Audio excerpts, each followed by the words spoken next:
this is Sam and welcome to my YouTube channel. Today we're going to talk about something a bit different from our usual topics, as we're going to discuss natural disasters and calamities. There is a reason for it and I'll tell you all about it in a moment. But before we start, it would be amazing if you could like this video, subscribe to my channel and also leave a little comment.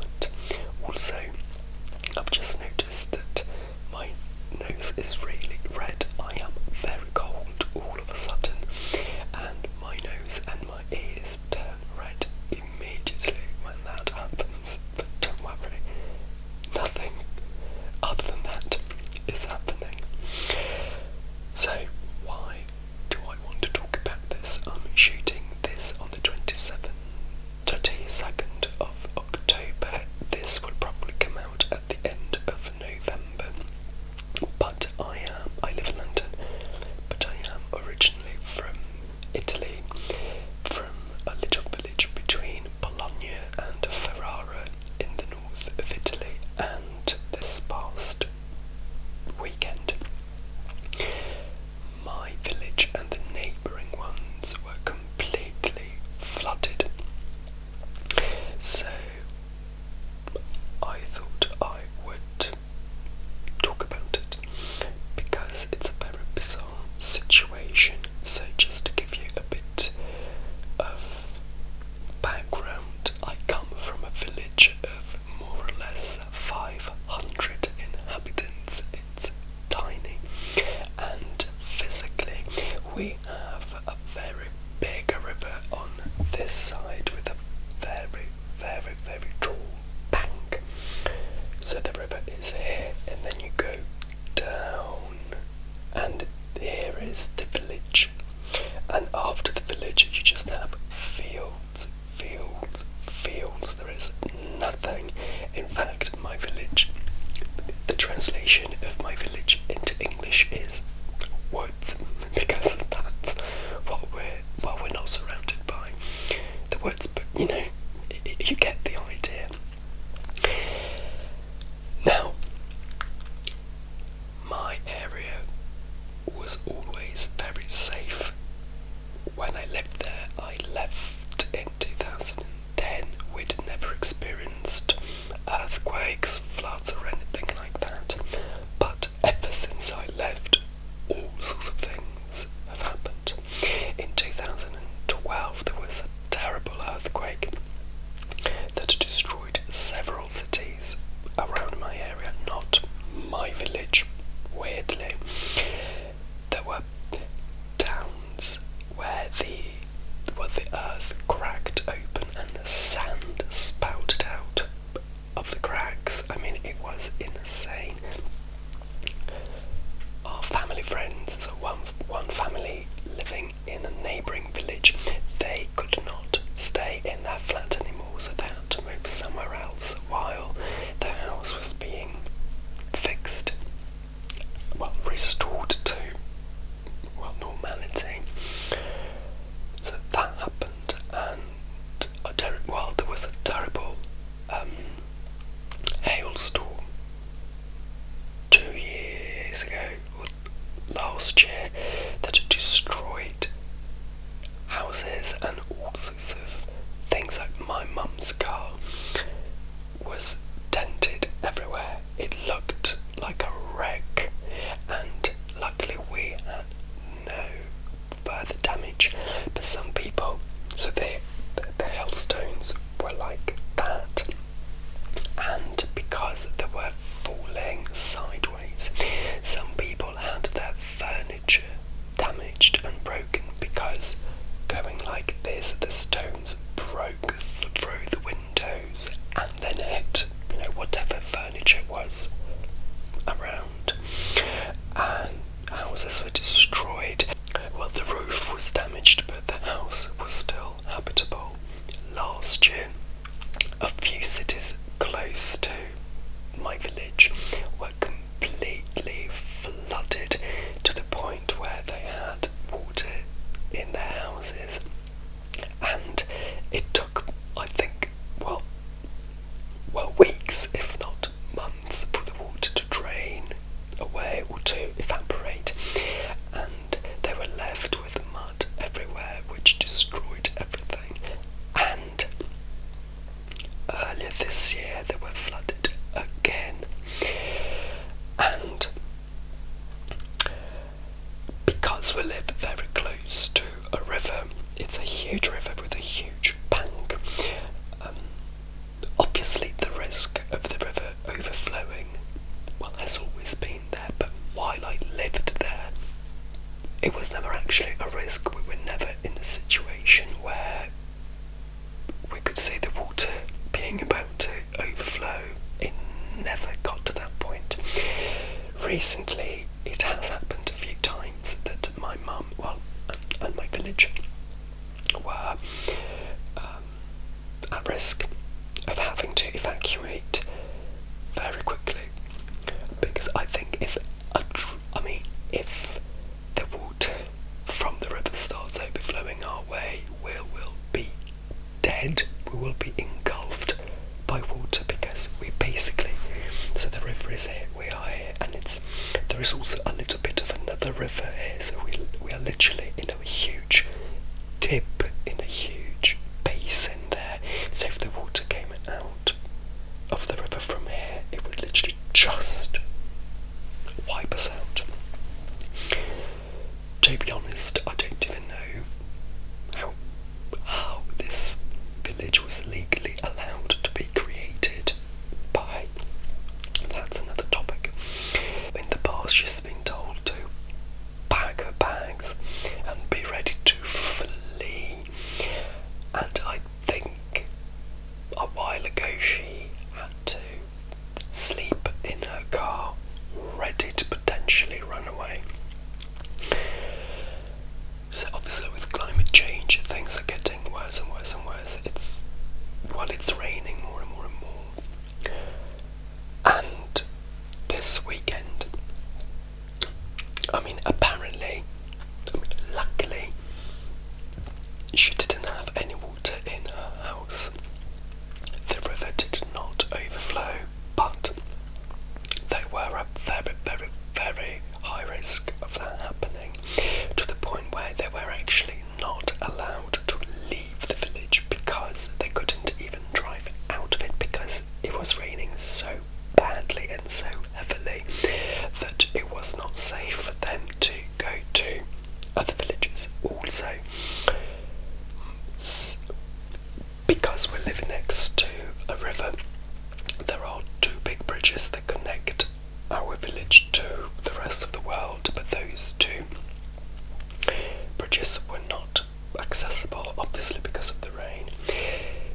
Now, my mum could have gone the other way, but that's where she was not allowed to go, because there was another river around that area. Well, there is another river around that area anyway, and also again the rain was so intense that it was more dangerous for people to try and leave than stay. The police were out and about. They were telling people to stay indoors and go upstairs, well, as far as high up as they could. And the police were ready to help them evacuate if it really had to come to that. Luckily, it didn't. So, I have to be completely honest, my mum actually got away completely unscathed. Now, I know all of this because on a Saturday night, my mum called me at 2:40 in the morning, which was 3:40 in Italy, because she couldn't sleep, because the danger and the warning was right there, and then it was happening. Obviously, I couldn't do much because I live in London, but I tried to support her at least, emotionally. And we were lucky because, unfortunately, the water didn't actually overflow out of the river, but the river bank on the other side collapsed in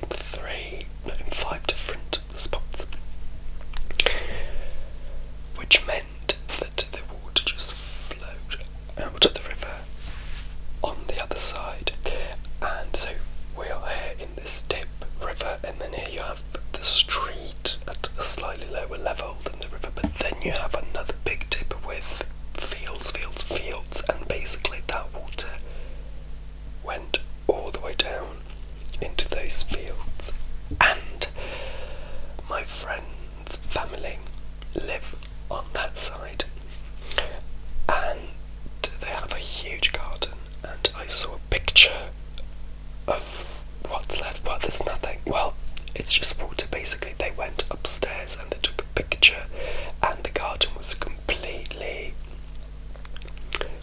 covered in water. Luckily no one got hurt. Well, I suppose the cars got, well, completely covered and soaked, but no one died or anything like that.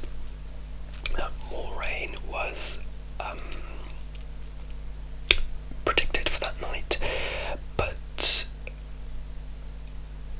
apparently it didn't actually rain, and they managed to make it so that the water from the river anyway would flow in that direction, which meant that we were safe, well, my mum was safe. Now, I want to talk about this because it's a bit of a strange situation. It's strange for me because although I know that my area has gone through earthquakes, hailstorms, and now floods, and I've seen the aftermath of the earthquake and the hailstorm with my own eyes when I went back home. I mean, it is close to me, but not close enough in the sense that I wasn't actually there when any of this happened. So I was never in immediate danger. So I still don't know what it feels like to be in those situations. So I can't really relate, and I feel bad. I mean, obviously when my mum was calling me, the idea of, you know, the river overflowing and destroying the whole village was very much there, but it still felt like a film that would never really happen in real life. And although I was talking to my mum who was in it, I mean, she wasn't panicking or anything like that, but even then it didn't really feel like it belonged to me as a feeling.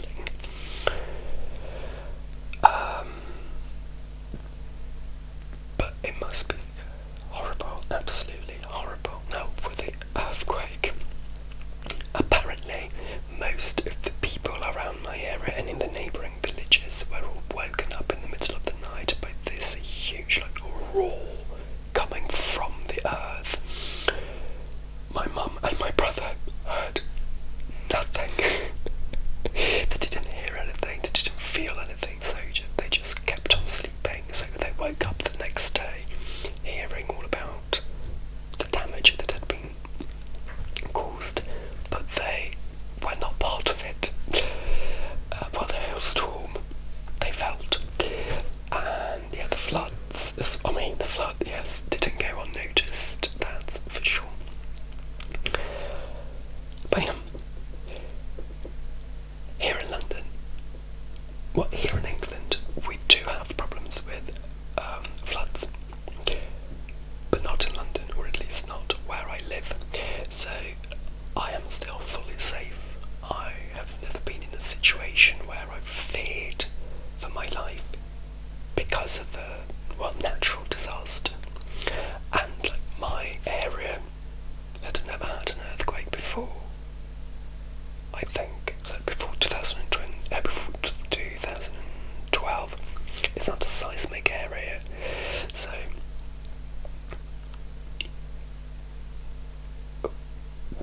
they were not ready. It's not like we know that it sometimes happens that the earth shakes a little. It doesn't happen normally. And even these floods, I mean, they are getting used to them now, but they're new to us. So, I don't know, I felt very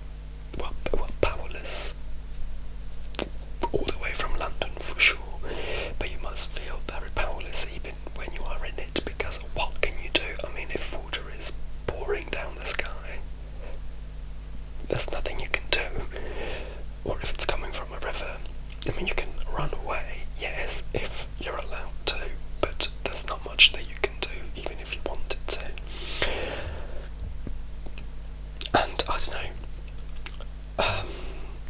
I don't really have much to say about this, because again, it's all very alien to me, even though it almost happened to my family.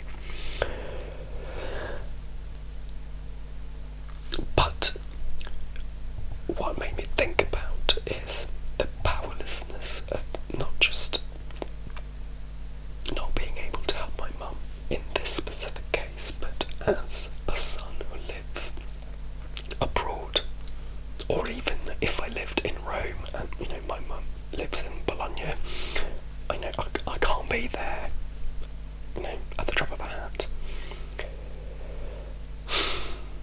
The idea that yes, she's alone. My dad left, so obviously that doesn't help. Ideally, your parents would be together, the two of them. My brother doesn't live there anymore, so it got me thinking. Of course, I've always thought about the fact that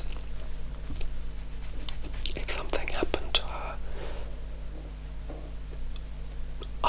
first of all, I would be the last one to find out, and also the chances of me being able to actually say goodbye to her physically while she's still alive are fairly limited.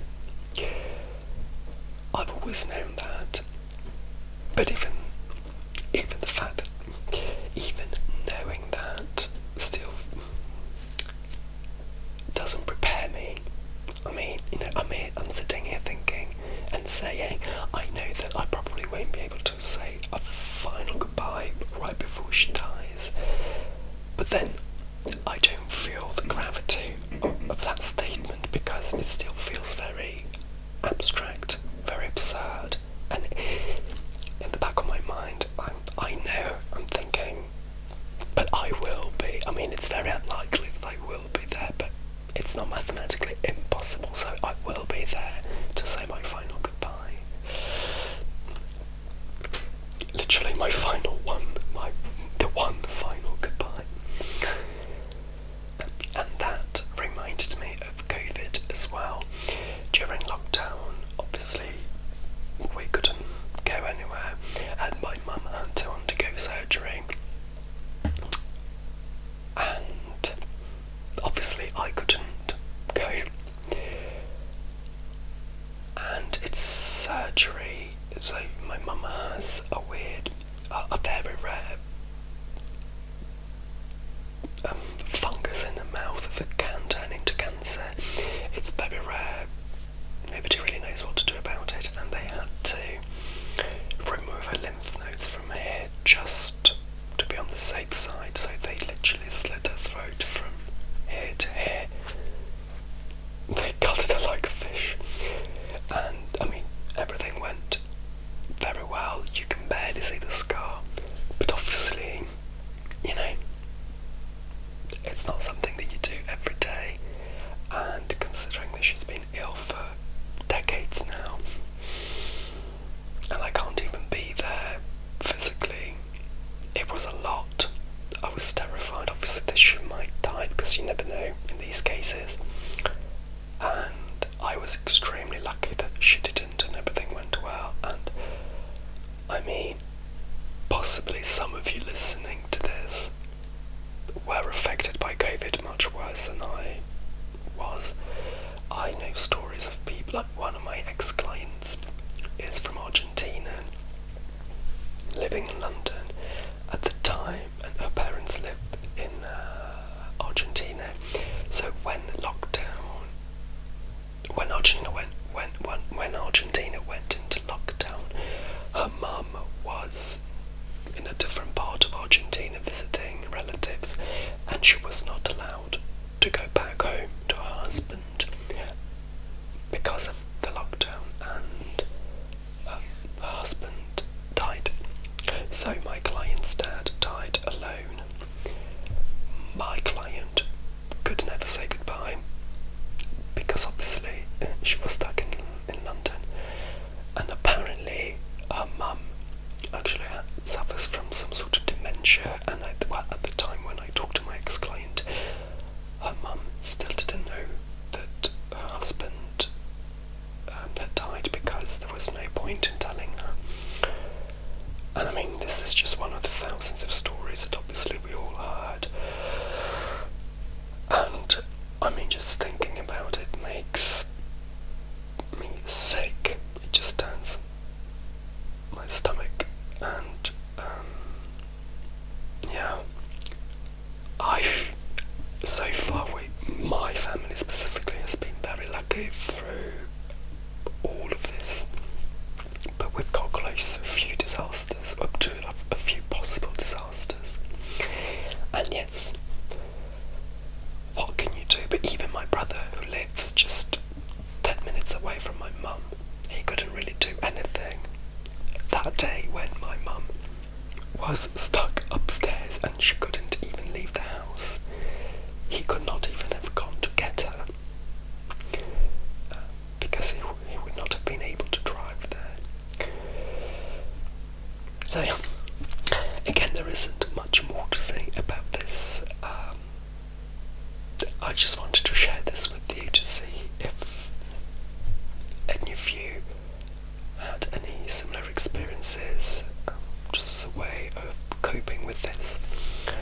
And yeah, let me know if you want to share what you've been through related to these situations. And on that note,